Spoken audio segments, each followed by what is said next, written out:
Good morning, student. Today we will discuss our next class, that is class avies. As you all know that in avies we will study about the birds. So the study of birds is known as ornithology. The branch of science which deals with the study of bird is known as ornithology. Okay, ornithology जो है branch of science है जिसमें हम birds के बारे में study करते हैं. अगर हम बर्ड्स की बात करें तो हमिंग बर्ड जो है बहुत ही छोटा बर्ड, सबसे स्मॉलेस्ट बर्ड माना गया है. और इसकी एक इम्पोर्टेंट फीचर ये भी है कि बैकवर्ड फ्लाई भी कर सकता है, उल्टा भी उड़ सकता है. एंड डॉक्टर सलीम अली, सुना होगा आपने नाम, बर्ड मैन ऑफ इंडिया इनको बोला जाता है. इन्होंने बहुत ही एक्सटेंसिव वर्क किया था in the field of birds को प्रिजर्व करने में, बचाने में, उनको बढ़ाने में इनका बहुत बड़ा योगदान है, इसलिए इनको बर्ड मैन ऑफ इंडिया भी कहा जाता है. अगर हम इसकी नॉर्मल फीचर्स की बात करें बेटा, तो इनके पास जो है फीदर्ड क्लैड बॉडी होती है, एयर ब्रीदिंग एनिमल होते हैं, वार्म ब्लडेड है. देखो ये चीज बड़ी इंपॉर्टेंट है कि यहाँ पे वार्म ब्लडनेस आ गई है, तो आपके पास वार्म ब्लडेड एनिमल मिलने अब शुरू हो गए हैं. यहाँ से इसकी पूरी बॉडी पे आपको फेदर्स होते हैं, फेदर मिलते हैं. ये हवा के अंदर भी रहते हैं, एयर ब्रीदिंग एनिमल होते हैं, सांस लेते हैं और हवा में ज्यादातर अपना टाइम निकालते हैं. फ्लाइंग वर्टिब्रेट्स है, ये ध्यान रखना. फ्लाइंग इनवर्टिब्रेट्स में हम लोगों ने इंसेक्ट्स वगैरह की बात की थी, लेकिन ये है फ्लाइंग वर्टिब्रेट्स, उड़ने वाले वर्टिब्रेट्स होते हैं. एवीज बाइपिडल होते हैं. इसके बाइपिडल का मतलब है दो पैरों पे चलते हैं, दो पैर और बाकी जो दो लिम्स बचे इनके वो कन्वर्ट हो जाते हैं किसमें बेटा, विंग्स में. तो इनकी 4 लिम्स जो है वो कन्वर्ट हो गए हैं किसके अंदर, विंग्स के अंदर कन्वर्टेड हो जाते हैं. इनको ये माना गया है कि ये जुरासिक पीरियड के दौरान बाइपिडल डायनासोरों से डेवलप हुए थे. तो जुरासिक पीरियड में जो आपके बाइपिडल डायनासोर्स थे, दो पैरों पे चलने वाले जो डायनासोर्स थे, उन्हीं से इनका डेवलपमेंट हुआ है, उन्हीं से ये इवॉल्व हुए हैं. जैसे कि हमने लास्ट लेक्चर में आपको बताया था सैलामेंडर से रेप्टाइल्स डेवलप हुए हैं, ऐसे ही अब जो डायनासोरस हैं उनसे इनका इवोल्यूशन माना गया है ड्यूरिंग जुरासिक पीरियड. तो बर्ड्स के लिए एक बड़ी इंपॉर्टेंट टर्म यूज आती है, ग्लोरीफाइड रेप्टाइल्स. बड़ी इंपॉर्टेंट टर्म है ये, ग्लोरीफाइड रेप्टाइल्स. नीट में पूछी जाती है बहुत बार कि ग्लोरीफाइड रेप्टाइल्स किसको कहा जाता है, तो आपको ऑप्शन ये होंगे, हो सकता है आप रेप्टाइल्स पे टिक कराओ. नहीं, ग्लोरीफाइड रेप्टाइल्स किसको कहा गया, बर्ड्स को कहा गया. यानी कि जब रेप्टाइल ने अपने आप को बहुत ज्यादा इवॉल्व कर लिया, बहुत ज्यादा आगे बढ़ गए, तो वो किस में कन्वर्ट हो गए बेटा, बर्ड्स में कन्वर्ट हो गए. ठीक है. अगर हम इनके हैबिटेट की बात करें तो लगभग सभी जगहों पे, समुद्र के अंदर, पानी के अंदर, पानी के आसपास और सभी कॉन्टिनेंट के अंदर बर्ड्स की प्रेजेंस देखी गई है. माउंट एवरेस्ट तक पे इसकी जो है प्रेजेंस देखी गई है. इसकी अकरेंस जो होती है ये इसलिए इतनी ज्यादा है क्योंकि ये उड़ के जा सकता है, इसकी पावर ऑफ फ्लाइट है. कई तो जैसे कि आर्कटिक टर्न है, 11,500 किलोमीटर तक की उड़ान वो भरता है. तो आप इमेजिन करो कि कितनी दूर तक ये, इनका एरिया कितना वास्ट है जहां तक ये पहुंचे जाते हैं. ऐसी जगहों पे ये पहुंचते हैं जहाँ पे ये इनएक्सेसिबल होते हैं किसी भी नॉर्मल एनिमल के द्वारा. बर्ड्स जो है पहले वर्टिब्रेट हैं जो वार्म ब्लडेड हुए हैं, ये ध्यान रखना. इससे पहले हम सब कोल्ड ब्लडेड पढ़ रहे थे, यानी इनका जो बॉडी टेम्परेचर होता है वो बहुत ही रेगुलेटेड होता है. नेक्स्ट चीज आती है, इनकी जो मेटाबॉलिक रेट होती है वो बहुत ही हाई होती है. हाई मेटाबॉलिक रेट की वजह से जो है इनका बॉडी टेम्परेचर हाई रहता है और इसके लिए जरूरी होता है कि ये मैक्सिमम फूड इंटेक करते रहें, टाइम पे ये खाना खाते रहें, अदरवाइज इनकी मेटाबॉलिक रेट जो होगी वो स्लो डाउन हो जाती है.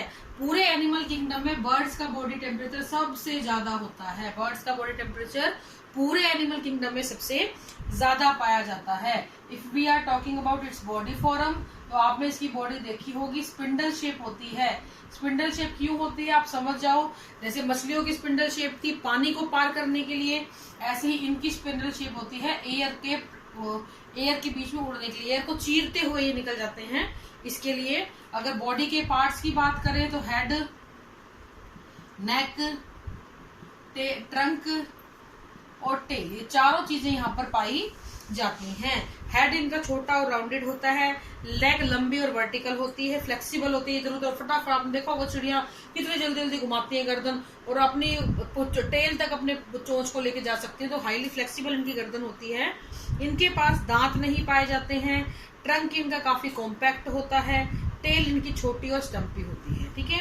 अगर हम इनके लिम्स की बात करें तो पेयर्ड लिम्स तो होते हैं, पेयर्ड ही हैं, 2 पेयर होते हैं, लेकिन इन 2 पेयर में से 2 तो लेग बन जाती है बाइपिडल जो होती है नीचे वाली, और इसमें 3 टोज होते हैं, ये ध्यान रखना है। 3 ही इसमें डिजिट, सॉरी 3 टोज कह रही हूँ, 3 डिजिट इसमें पाए जाते हैं,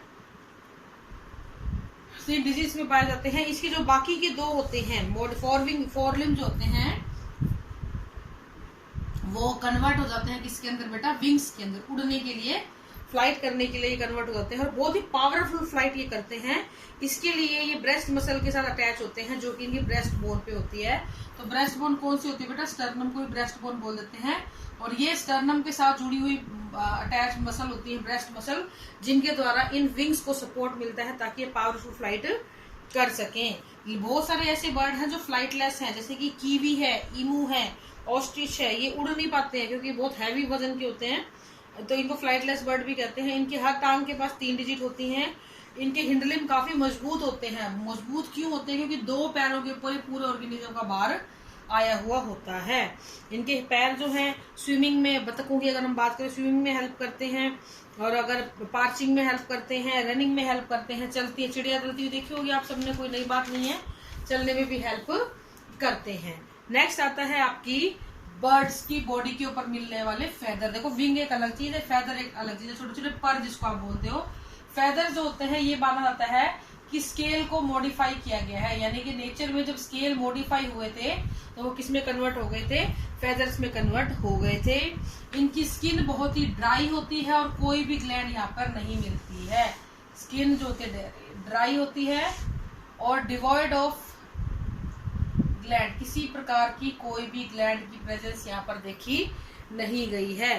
ठीक है, ओनली यूरोफाइजल ग्लैंड, एक प्रीन ग्लैंड मिलता है, ये नीट में आता है क्वेश्चन भाई, प्रीन ग्लैंड, और इसको यूरोफाइजल ग्लैंड भी बोल देते हैं। ये उनकी टेल के पास मिलती है।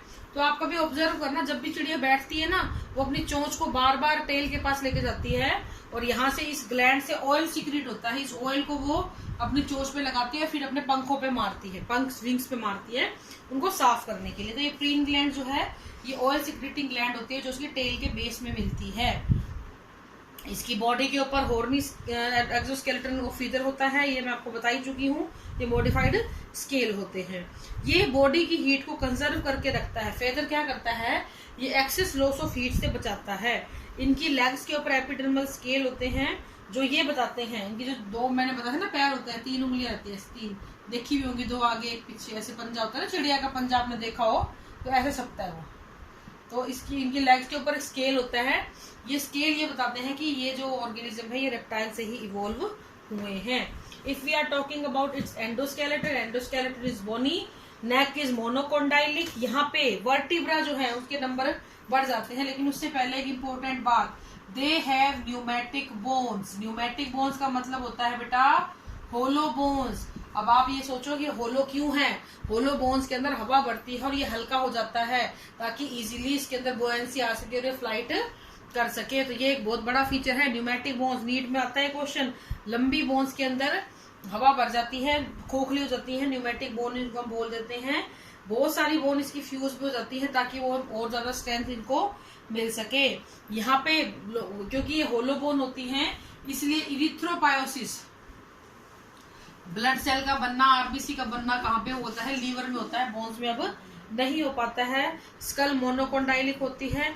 स्यूचर्स आर इनडिस्टिंक्ट। स्यूचर्स होते हैं ये दो जो स्कल होती है उसके बीच की जो ये जॉइंट्स होते हैं वो इनडिस्टिंक्ट होते हैं, बहुत ज्यादा नजर नहीं आते हैं।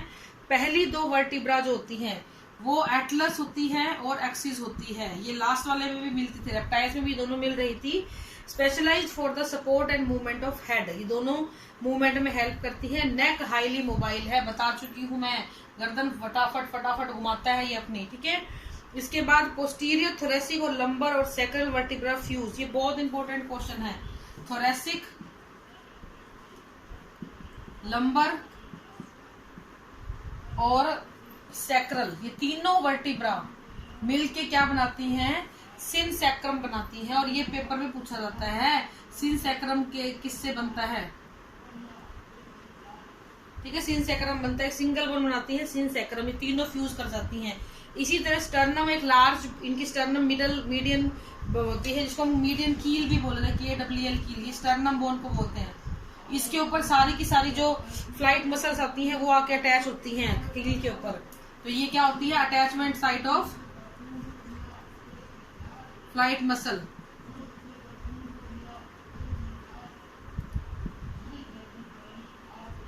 Attachment site of flight muscles होती हैं ये, ठीक है। अब आता है बेटा यहाँ पे टेल। टेल की जो वर्टिब्रा होती है वो भी फ्यूज होती है और वो बनाती हैं फेगोस्टाइल। बेटा ये ध्यान रखने हैं, ये तीनों नाम पूछे जाते हैं, कील, फेगोस्टाइल और ये आपका सिंसेक्रम, ठीक है। फेगोस्टाइल टेल वर्टिब्रा के फ्यूजन से बनता है। इसके अलावा क्लेविका और सिंगल इंटरक्लेविका भी फ्यूज होती हैं जो एक विश बोन बनाती हैं। क्लेविका और इंटरक्लेविका ऐसे जुड़ी हुई होती है और एक विश बोन को बनाती हैं। नाम वैसे ही पड़ा हुआ है, ऐसा कुछ खास कोई ये विश पूरी नहीं करती है, बट स्टिल ये इस तरीके की होती है, इन्वर्टेड वाई शेप होती है, विश बोन इसको बोल दिया जाता है। नेक्स्ट आपकी आती है बेटा, इसको मैरी थ्रोट बोन भी बोल देते हैं, विश बोन भी बोल देते हैं, या फर्क्यूला, ये इंपॉर्टेंट वर्ड है फर्क्यूला। तो क्लेविका और सब क्लेविका मिलके इसको बनाती हैं। अब आते हैं बेटा इसके डाइजेस्टिव सिस्टम पे। देखो इनका एंडोस्केलेटन भी कितना इंप्रूव्ड हो गया है, तो आप देखते जाओगे आगे आगे चीजें मोर कॉम्प्लेक्स होती चली जाएंगी। डाइजेस्टिव सिस्टम की अगर हम बात करते हैं तो यहाँ पे डाइजेस्टिव सिस्टम में दो नई चीजें ऐड होती हैं, क्रोप एंड गिजर्ड। ये ध्यान रखने वाली चीजें हैं। क्रोप जो है वो हिस्सा होता है जहाँ पे फूड को स्टोर किया जाता है, और गिजर्ड वो हिस्सा जहाँ पे खाने की क्रशिंग की जाती है। कुछ बर्ड्स के गिजर्ड में तो स्टोन्स भी मिलते हैं ताकि फूड क्रशिंग में हेल्प मिल सके। तो ये दोनों के दोनों एडेप्टेशन होते हैं। यहाँ पे चोंच मिलती है, दांत जैसी कोई स्ट्रक्चर नहीं पाई जाती है, और इनकी चोंच जो होती है वो अलग अलग प्रकार से डेवलप होती है। कीड़ों को खाने वाली चोंच अलग, सकिंग करने वाली चोंच अलग, कुछ और इस तरीके से। तो अलग अलग प्रकार की चोंच आपको देखने को मिलेगी। फ्लैश ईटिंग अलग, नेक्टर सिपिंग अलग, वुड पिकिंग अलग। तो इस तरीके से अलग अलग जिस तरीके की इनकी फीडिंग हैबिट है उस तरीके की चोंच आपको देखने को मिलती है। खाना सीधा ही स्वेलो कर लिया जाता है। एलिमेंट्री कैनाल में, क्रोप और गिजर्ड में इनको स्टोर करके क्रश किया जाता है। स्टमक के साथ अटैच होता है आपका गिजर्ड, और ईसोफेगस के साथ अटैच होती है आपकी क्रोप। ये ग्राइंडिंग मशीन की तरह काम करता है जो खाने को क्रश कर देता है। खाने को क्रश करने के बाद उसमें से न्यूट्रिएंट इजीली निकल जाते हैं। यहाँ पे भी क्लोएका प्रेजेंट होता है। क्लोएका कुछ नहीं है बेटा, एक कॉमन ओपनिंग होती है जहाँ पे यूरिन भी आ रहा है, वेस्ट भी आ रहा है, और आपके जो गोनोरेक्स है वो भी आ रहे हैं। तो कॉमन ओपनिंग इसको हम क्लोएका बोल देते हैं। स्मॉल इंटेस्टाइन और रेक्टम के जंक्शन पे आपको रेक्टल सीके मिलते हैं। यहाँ पे ये ध्यान रखने वाली बात है, रेक्टल सीके स्मॉल इंटेस्टाइन और रेक्टम का जो जॉइंट है वहां पर ये पाए जाते हैं। अगर हम रेस्पिरेटरी सिस्टम की बात करें तो ये लंग्स के द्वारा किया जाता है रेस्पिरेशन। स्पॉन्जी और इलास्टिक होते हैं। एयर सैक भी यहाँ पे मिलती हैं। वॉइस बॉक्स भी यहाँ पे मिलता है, सिरिंग्स बोलते हैं इसको। वोकल कॉर्ड जैसी कोई स्ट्रक्चर यहाँ पे लैरिंक्स के पास नहीं होती है। सर्कुलेटरी सिस्टम की बात करें, हार्ट 4 चैम्बर्ड हार्ट होता है, 2 auricle 2 ventricle. Renal portal system बिल्कुल खत्म हो जाता है, हाईली रिड्यूस होता है। हार्ट बड़ा होता है। साइनस विनोसस और ट्रंकस आर्टीरियोसस दोनों यहाँ पे प्रेजेंट होते हैं। आरबीसी सबसे ज्यादा अमाउंट में यहाँ पे पाई जाती है। RBC maximum number of RBC present in birds. RBC की शेप की अगर मैं बात करूं तो ये हम बहुत दिनों से बात करते ही आ रहे हैं, ओवल, बायकॉन्वेक्स और न्यूक्लिएटेड। ठीक है, ये मैं बहुत बार बता चुकी हूँ। Excretion by the kidney, urinary bladder यहाँ पे एब्सेंट होता है। यूरिक एसिड यहाँ पे यूरिक एसिड के द्वारा इसको सीक्रेट किया जाता है। यूरिकोटैलिक होते हैं। नर्वस सिस्टम मैंने कल भी आपको बताया था, 12 पेयर ऑफ क्रेनियल नर्व्स यहाँ पर पाई जाएंगी। ब्रेन काफी बड़ा होता है। ऑप्टिक लोब और सेरिबेलम भी यहाँ पे डेवलप हो चुके होते हैं। इन ऑर्गन में सेंस ऑफ स्मेल पुअर होती है, लेकिन कीवी के पास सेंस ऑफ स्मेल काफी अच्छी होती है। आईज में निक्टिनेटिंग मेम्ब्रेन मिलती है। यहाँ पे आंख के अंदर निक्टिनेटिंग मेम्ब्रेन मिलनी शुरू हो जाती है। यहाँ पर एक जो पैक्टन होता है आईज के अंदर वो पाया जाता है, जो कि highly vascularised part of the eye होता है, लेकिन कीवी में ये पैक्टन भी एब्सेंट होता है। इसके पास ऑर्गन ऑफ कोटाई भी प्रेजेंट होता है। तो बेसिकली आंख जो है ना काफी डेवलप हो चुकी है, इसके कहने का मतलब है ये। कीवी के पास सेंस ऑफ स्मेल कम होती है, वो मैं बता चुकी, पैक्टन एब्सेंट होता है। नेक्स्ट आता है रिप्रोडक्टिव सिस्टम। सेक्सेस सेपरेट होते हैं, कॉपुलेटरी ऑर्गन मिलते हैं, इंटरनल फर्टिलाइजेशन पाया जाता है। फ्लाइटलेस बर्ड जो होते हैं उनके अंदर कोपुलेटरी ऑर्गन नहीं पाए जाते हैं। फीमेल के पास एक ही फंक्शनल ओवरी होती है, left. Now the question is left ही क्यों, राइट कहाँ गई? क्योंकि पक्षी को उड़ना है, इसको हल्का बनाना पड़ता है। जब एक ओवरी से काम चल सकता है तो वाई 2, ठीक है, इसीलिए एक ओवरी इसकी रूडिमेंट्री हो जाती है। कॉमन ओपनिंग में अंडा को छोड़ा जाएगा, स्पर्म को छोड़ा जाएगा और फ्यूजन हो जाता है। अब यहाँ पे इंटरनल फर्टिलाइजेशन होता है, कोर्टशिप पीरियड यहाँ पे होता है, यानी मुर्गे अपनी मुर्गियों को रिझाने का काम भी करते हैं और फिर कॉपुलेशन किया जाता है। बर्ड्स ओविपेरस होते हैं, अंडे देते हैं। इनके अंडे मैक्रोलेसिथल होते हैं, यानी बहुत बड़ी अमाउंट में यहाँ पे योग पाया जाता है। एम्ब्रियो डेवलप होता है। इंक्यूबेशन किया जाता है बर्ड्स के द्वारा, ये ध्यान रखना। इंक्यूबेशन यहाँ पे किया जाएगा। पेरेंटल केयर देखी जाती है, आपने देखा होगा बच्चों के चोंच में खाना डालती है मदर, तो पेरेंटल केयर यहाँ पे बहुत ज्यादा देखी जाती है। तो this is all about class Aves. Thank you and have a nice day.